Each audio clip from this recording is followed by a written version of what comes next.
Hello viewers, स्वागत है आप सभी का मेरे यूट्यूब चैनल आस्क कैरियर गुरु में। और मैं हूं आपका होस्ट और दोस्त आर के सिंह। आज है संडे और आज हम बात करेंगे जीके के 10 पावरफुल क्वेश्चंस की। तो चलिए देखते हैं आज के जीके के पिटारे में आपके लिए क्या खास है। तो आज का पहला प्रश्न है, प्रश्न नंबर 1, कि भारत के कृत्रिम बंदरगाह कौन से हैं। तो भारत के कृत्रिम बंदरगाह की जब बात करते हैं तो यह चेन्नई, जिसे हम पहले मद्रास पोर्ट के नाम से भी जानते थे, चेन्नई पोर्ट है ये इंडिया का दूसरा सबसे बड़ा पोर्ट है। पहला पोर्ट है मुंबई में। अगर इसके एस्टेब्लिशमेंट की बात करें तो फॉर ऑफिशियली तो नहीं है, अगर बात करें 1600 के आसपास इसको एस्टेब्लिश्ड होना ये शुरू हो गया था। और जब ब्रिटिश एरा की अगर बात करें ऑफिशियली 1881 में ये चालू हो गया था। ये कृत्रिम बंदरगाह है और चेन्नई पोर्ट ट्रस्ट से सेपरेट करता है। और अगर बात करें ओल्डेस्ट पोर्ट की तो 13 पोर्ट है इंडिया में, 13 में से थर्ड ये ओल्डेस्ट पोर्ट है। चलिए अगला देखते हैं। अगला प्रश्न भी आपका बंदरगाह से रिलेटेड है।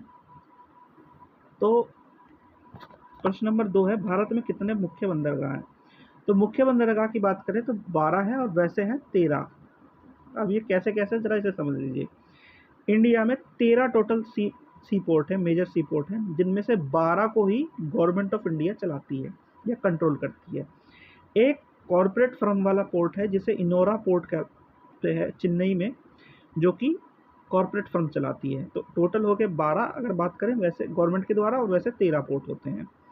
अब ये पोर्ट कहाँ कहाँ हैं, अगर इनकी बात करें तो ये कोस्टल स्टेट जो भी हैं हमारे, जैसे गुजरात, महाराष्ट्र, गोवा, कर्नाटका, केरला, तमिलनाडु, आंध्र प्रदेश, उड़ीसा और वेस्ट बंगाल में ये चलाए जाते हैं। इसमें सबसे बड़ा जो पोर्ट है वो है मुंबई का। चलिए अगला प्रश्न देखते हैं। अगला प्रश्न आपका प्रश्न नंबर 3। प्रश्न नंबर 3 है आपका, भारत का पहला राष्ट्रीय उद्यान कौन सा है। तो यह है कॉर्बेट राष्ट्रीय उद्यान, यानी जिम कॉर्बेट नेशनल पार्क, जो कि 1936 यानी 1936 में ब्रिटिश राज में डेवलप हुआ था। इसका नाम पहले था Henry national park. William McClay Henry, जो कि गवर्नर थे यूनाइटेड प्रोविंसेस के उस टाइम पे, उनके नाम पे नाम रखा गया था। अगर बात करें आफ्टर इंडिपेंडेंस एरा की, तो आफ्टर इंडिपेंडेंस 1956 में इसका नाम जिम कॉर्बेट पार्क रख दिया गया था, जो कि एक नेचुरलिस्ट और हंटर थे उनके नाम पे। और यहाँ पे टाइगर के इनिशिएटिव के थ्रू ये प्रोजेक्ट टाइगर भी चलाया जा रहा है। चलिए अगला प्रश्न देखते हैं। अगला प्रश्न भी आपका इसी से रिलेटेड है। अगला प्रश्न है आपका कि काजीरंगा राष्ट्रीय उद्यान किसके लिए प्रसिद्ध है। तो ये प्रसिद्ध है गैंडे के लिए। अगर बात करें काजीरंगा उद्यान की, तो काजीरंगा नेशनल पार्क को एस्टेब्लिश किया गया था 1905 में, जो कि लोकेटेड है गोलाघाट नौगांव रीजन में, आसाम में, जो कि ब्रह्मपुत्र के पास एक बहुत ही नेचुरल ब्यूटी के अंदर वाइल्ड लाइफ सेंचुरी की बहुत अच्छी जगह है। ये फेमस है अपने एक सींग वाले रिहाइनोस के लिए, यानी गैंडे के लिए, जो कि लार्जेस्ट हैबिटेट है इनका। इसके अगर फाउंडर की बात करें तो मर्सी विक्टोरिया, जो कि वाइफ थी वाइसरॉय ऑफ इंडिया की जो कि लॉर्ड कर्जन थे, उनकी वाइफ ने इसे एस्टेब्लिश करने में काफ़ी मदद की थी। चलिए अगला प्रश्न देखते हैं।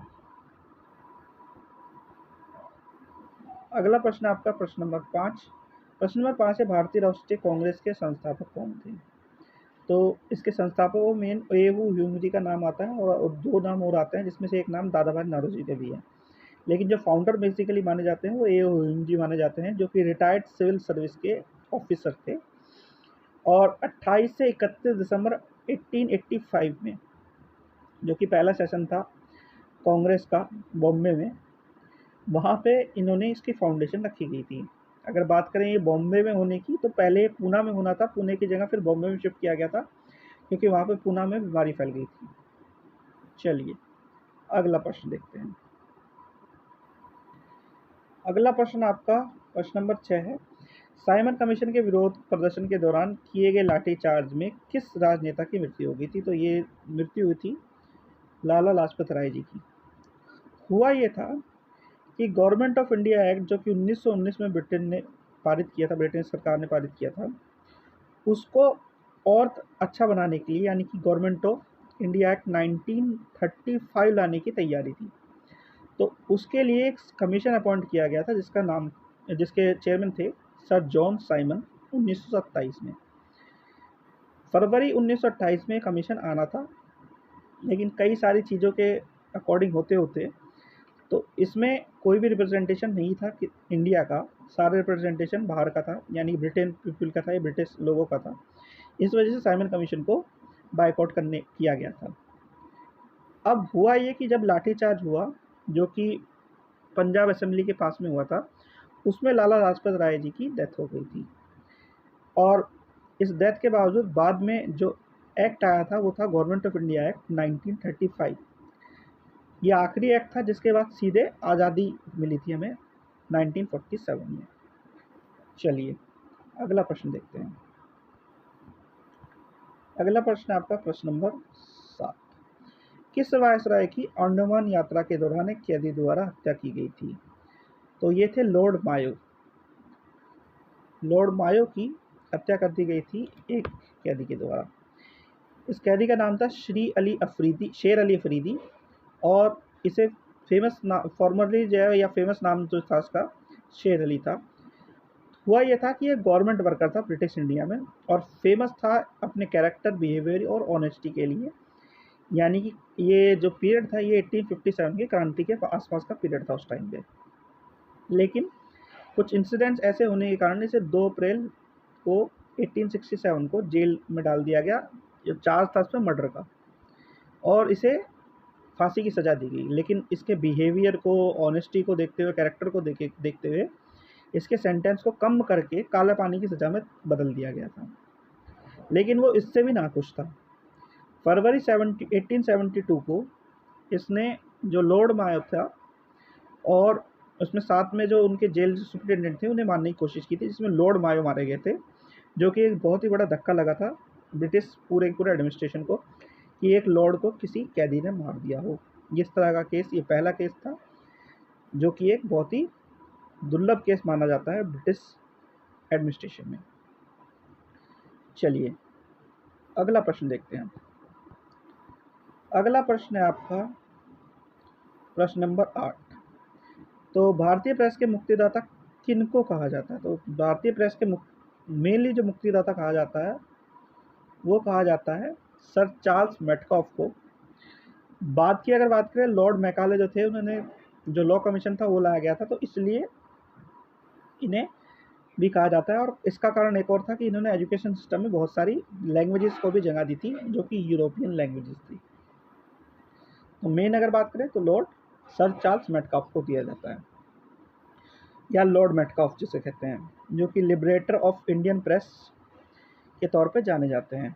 इन्होंने जो वर्निकुलर प्रेस एक्ट था उसको लाया था, और 1835 में ये प्रेस एक्ट पास हो गया था, जिसे हम इनैक्टमेंट किया गया था 1878 के आसपास। चलिए अगला प्रश्न देखते हैं। अगला प्रश्न आपका प्रश्न नंबर 9। असहयोग आंदोलन शुरू करते समय भारत का वायसराय कौन था? तो उस समय भारत के वायसराय थे लॉर्ड चम्सफोर्ड, और इसे हम नॉन कोऑपरेशन मूवमेंट भी कहते हैं इंग्लिश में। ये 1920 के आसपास शुरू हुआ था, और फरवरी 1922 में चौरा चौरी इंसिडेंट जो हुआ था, जिसमें एक पुलिस स्टेशन को आग लगा दी गई थी, पुलिस वालों को आग लगा दी गई थी, कई चीज़ें तोड़ फोड़ की गई थी, उसके बाद इसे बंद कर दिया था। इसके शुरुआती कारण जो देखे जाते हैं जलियांवाला बाग इंसिडेंट हुआ था, रॉलेट एक्ट था, और खिलाफत मूवमेंट जो चल रहा था। इन सब के कारण इसका शुरुआत मानी जाती है, असहयोग आंदोलन की शुरुआत मानी जाती है। चलिए आज का आखिरी प्रश्न देखते हैं। आज का आखिरी प्रश्न भी गांधी जी से रिलेटेड है। प्रश्न नंबर 10 है, दक्षिण अफ्रीका से लौटने के बाद महात्मा गांधी ने प्रथम सफल सत्याग्रह आंदोलन कहाँ प्रारंभ किया था? तो ये प्रारंभ किया था उन्होंने चंपारण में। हुआ ये था, चंपारण में जब सत्याग्रह शुरू हुआ 1917 के आसपास, बेसिकली ये जो किसान आंदोलन के तौर पे जाना जाता है, वहाँ पे होती थी नील की खेती, और नील की खेती के जबरन खेती करवाना और ऊपर से कम दाम देना, ये सबसे बड़ी दुर्लभ चीज़ थी, या ये कह लीजिए दुखी करने वाली चीज़ थी उन किसानों के लिए। तो उन किसानों के हक की आवाज़ उठाने के लिए जो ये आंदोलन शुरू किया गया था, चंपारण सत्याग्रह गांधी जी ने शुरू किया था। ये चंपारण डिस्ट्रिक्ट बिहार में था, नील की खेती के लिए। तो ये हो गए आपके आज के या इस हफ्ते के 10 जीके के पावरफुल क्वेश्चंस। आशा करता हूँ आपको वीडियो अच्छी लगी होगी। अगर वीडियो अच्छी लगी हो तो चैनल को सब्सक्राइब करें, वीडियो को लाइक करें, शेयर करें। Thank you.